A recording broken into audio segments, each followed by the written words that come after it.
This video is about adapting lenses to the Fujifilm x-h1.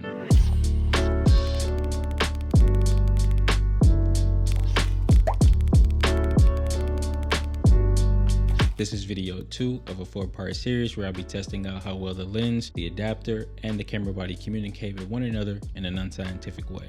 For the purposes of learning and to consider whether adapting lenses to the Fujifilm x-h1 is something I want to do for future projects. If you are using a Fujifilm camera, this video applies to you. There may be some differences in performance and quality when using a newer or older Fuji camera, so keep that in mind. So for today's video, I decided to go out to Andersonville, and Andersonville is one of my favorite Chicago neighborhoods. A lot has changed over the past 2 years, so it's definitely a lot to take in, but was out there and decided to bring the Fujifilm x-h1 with me to do a little test. I chose these locations so we could see how well the Fujifilm x-h1, the Fringer adapter, and the Canon 16-35 work together in this dynamic setting where we are inside, the light comes and goes, and if we could focus on certain points in each spot without the focus hunting or seeing any pulsing. If you are a vlogger or you're just getting B-roll in a setting such as these, this is how the Fringer adapter, the Fujifilm x-h1, and the Canon 16-35 f4 work together in these settings. But so far, what do you think about how well this setup is working in the settings? I will be using the same setup, the camera, the lens, the adapter, and another natural light setting, but that is for part 3 of this 4-part series. What else is there to say? Oh yeah, you can check out part 1 of this video series right here. That is it for today.